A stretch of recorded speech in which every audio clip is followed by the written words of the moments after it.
కానీ మీకు హైదరాబాద్ తెలంగాణ మొత్తంలో కూడా అర్బన్ బాడీస్లో ఇక్కడ ఇంపార్టెంట్ టౌన్స్ చెప్తాను. నా దగ్గర మొత్తం 123 బాడీస్ సంబంధించినటువంటి నా దగ్గర డెమోగ్రాఫిక్ బ్రేకప్ ఉంది. కరీంనగర్లో 23% ముస్లిం పాపులేషన్, నిజామాబాద్లో 41.27, మంచిర్యాలలో 10, రామగుండంలో 11, మహబూబ్నగర్లో 34%, కొత్తగూడెంలో 14%, నల్గొండలో 21%, ఆదిలాబాద్లో 37%, కాగజ్నగర్లో 30%, ఆసిఫాబాద్లో 25%, బెల్లంపల్లిలో మళ్ళీ 13, చెన్నూరులో 15, లక్సిట్పేటలో 15, కైతాన్పల్లిలో 4%, బైంసాలో 54.77% ముస్లిం పాపులేషన్ ఉంది. ఖానాపూర్లో 29, నిర్మల్లో 39%, ఖానాపూర్లో 27%, బోధన్లో 55%, ఆర్మూర్లో 25%, భీమగల్లో 21%, జగిత్యాల 23, మళ్ళీ కోరుట్లలో 32%, పెద్దపల్లి 23, మంత్రిలో తక్కువ ఉన్నది, కొద్దిగా ధరంపురి కూడా తక్కువ ఉన్నది. అదేవిధంగా సుల్తానాబాద్ ఇవన్నీ కలిపి కొత్తగానే మళ్ళీ ఇల్లెందులో 18%, అదేవిధంగా అశ్వరావుపేట మళ్ళీ వచ్చిన తర్వాత సంగారెడ్డిలో 33-34%, ఎల్లారెడ్డిలో 27%, జహీరాబాద్లో 49%, ఆందోళనలో 21%, నారాయణఖేడ్లో 30%, కోహిర్లో 57%, అంటే మొత్తం 19%. ఆయన కూడా బీజేపీ అక్కడ కూడా గెలిచింది. ఇది కొన్ని ప్రాంతాలు మాత్రమే మీకు చెప్తున్నాను ఎక్కడైతే ఎక్కువ ఉన్నాయి. నార్త్ తెలంగాణలో మొత్తం కూడా 23%, మెదక్ స్టార్ట్ చేసి ఇంద్రేశంలో ఇవన్నీ ఉన్నాయి. మనకు 42% తాండూరులో ఉన్నది, మొయినాబాద్లో 16%, చేవలాలో 16%, శంకర్పల్లిలో 14%, షాద్నగర్లో 21%, ఇబ్రాహీంపట్నంలో 17%. ఈ రకమైనటువంటి ఒక ఏదైతే పర్సంటేజ్ ఆఫ్ ది టౌన్స్ చెప్తున్నాను మీకు, ఇది భయంకరమైనటువంటి ఒక పర్సంటేజ్. చిన్న చిన్న టౌన్లో 123 లెక్కలు నా దగ్గర ఉన్నాయి. ఎక్కడ కూడా 10% తక్కువ లేవు, ఏదో చిన్న చిన్న దాంట్లో ఉన్నాయి. మిగతా పెద్ద పెద్ద టౌన్లలో 20 నుంచి 57% దాకా ఉన్నటువంటి ఒక మైనార్టీ పాపులేషన్ ఎట్లా పెరుగుతున్నది, ఎందుకు పెరిగింది?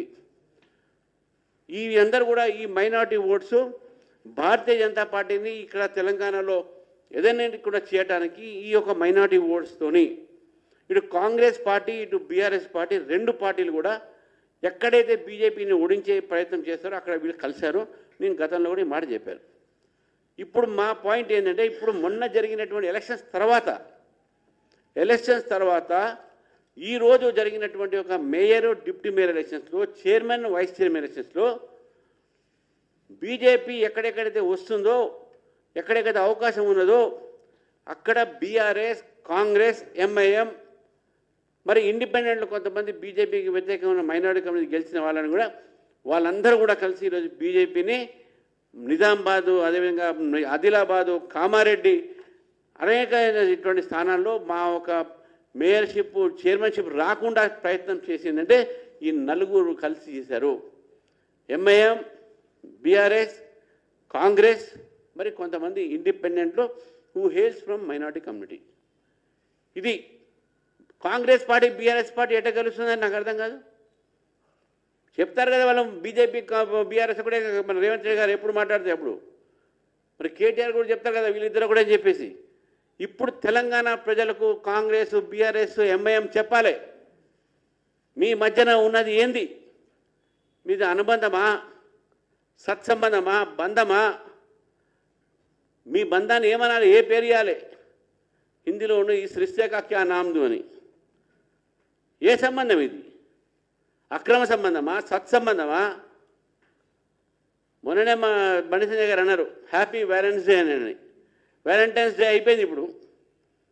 మరి వీళ్ళ మధ్యన ఎటు సంబంధం అని నేను నా నోరు బాగుండదు పబ్లిక్ చెప్తే. ఏం సంబంధాలు ప్రజలే దాన్ని తీర్చాలి, ప్రజలే తేల్చాలి ఈ సంబంధాన్ని. ఏమంటాం మనం? భారతీయ జనతా పార్టీని ఓడించడానికి, భారతీయ జనతా పార్టీ పెరగకుండా ఉంచడానికి ఈరోజు తెలంగాణలో ఈ 4 పార్టీలు ప్రయత్నం చేస్తారు. దీంతో పాటు కమ్యూనిస్టు దూడయ్యారు. అసలు ఎర్ర జెండా లేనే లేదు, మొత్తానికి పోయింది.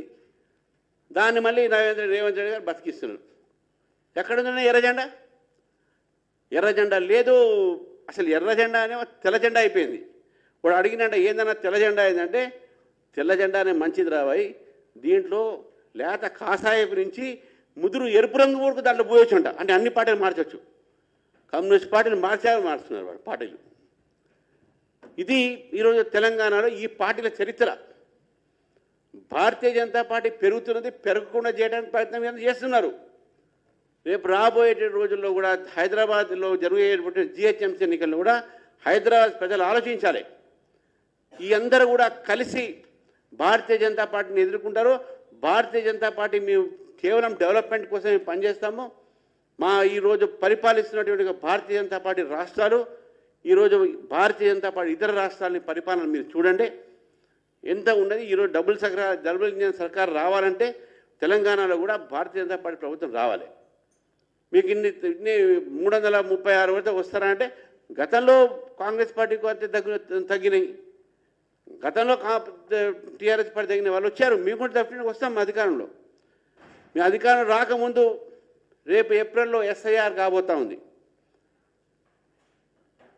హైదరాబాద్లో కూడా ఇక్కడ జరుగుతున్నటువంటి ఒక ఎస్ఐఆర్లో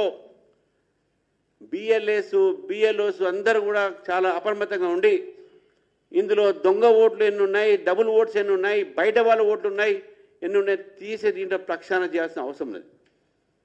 మొత్తం తెలంగాణ ఓటర్ లిస్టులో అటు బీఆర్ఎస్ పార్టీ, కాంగ్రెస్ పార్టీ దొంగ ఓట్లను యాడ్ చేయించి, ముఖ్యంగా మైనార్టీ ఓట్లు యాడ్ చేయించి బీజేపీని రానియకుండా చేయడానికి ఈ ప్రయత్నం చేశారు. ఈ లెక్క నా దగ్గర ఉంది. ఈ లెక్క అంతా కూడా రేపు ఎలక్షన్ కమిషన్ ఇస్తాం. ఎస్ఐఆర్ ఎప్పుడైతే స్టార్ట్ అవుతుందో మేము కోరుతా ఉన్నాం, ప్రజలను కూడా కోరుతా ఉన్నాం, మీ ఓటు రిజిస్టర్ చేయించండి. మీ ఇళ్లలో ఓటు, మీ ఇంట్లో కూడా దొంగ ఓట్లు మీ ఇంటి పేరు మీద చేస్తున్నారు. ఒక ఇంట్లో 100 ఓట్లు అయినాయి. మన నిర్మల్లో చూశాను, ఒక ఇంట్లో 66 ఓట్లు రిజిస్టర్ అయినాయి. ఆ ఇంటి ఓనర్కి తెలియదు ఆ ఇంట్లో అన్ని ఓట్లు ఉన్నాయని. కాబట్టి ఓటర్ లిస్టులు మార్చి దొంగ ఓట్లు వేయించి మైనార్టీ ఓట్లు పెంచి భారతీయ జనతా పార్టీ రానియకుండా మీ అందరు కలిసి ఈరోజు భారతీయ జనతా పార్టీ దెబ్బతీసే ప్రయత్నం చేశారు. అయినా కూడా భారతీయ జనతా పార్టీ ఈరోజు మాకు ఉన్నటువంటి ఒక తీర్పు ఇచ్చారు. తెలంగాణ ప్రజలకు మరొక్కసారి వారిని నమస్కరిస్తూ ధన్యవాదాలు తెలుపుతూ శీర్ష వహించి వారికి ధన్యవాదాలు చెప్తా ఉన్నాను. ముఖ్యంగా కరీంనగర్, నారాయణపేట్, అదేవిధంగా మన ఏదైతే బైసా ఉందో దాంట్లో మేము వారికి కూడా తెలుసు. గతంలో మాకు కేవలం 2 మున్సిపాలిటీస్ మాత్రమే ఉండే, ఒకటి అమ్మంగల్, ఒకటి నారాయణపేట. అమ్మంగల్ కూడా చాలా నేరోలో పోయింది. అక్కడ కూడా ఈ సంబంధంతోనే అక్కడ మేము ఫామ్ చేయలేకపోయినాం. భారతీయ జనతా పార్టీ అమ్మంగల్లో కూడా లేకుండా మంచి మా చైర్మన్ ఉండేది. ఇప్పుడు నారాయణపేట మేము కాపాడుకున్నాం, బైసా మేము కైవసం చేసుకున్నాం, కరీంనగర్ ఫస్ట్ మేయర్ని తెలంగాణలో మేము తీసుకొచ్చినాం. డెఫినెట్గా ఈ 2 ఏదైతే శక్తిగా వాళ్ళు అనుకుంటున్నారో బలహీన పడుతున్నారు. భారతీయ జనతా పార్టీ బలపడుతున్నది. ఇదే బలం మేము ముందు తీసుకుపోతాం. రేపంతా కూడా తెలంగాణలో కూడా మళ్ళీ దీని మీద రేపు సమీక్ష ఉంటుంది.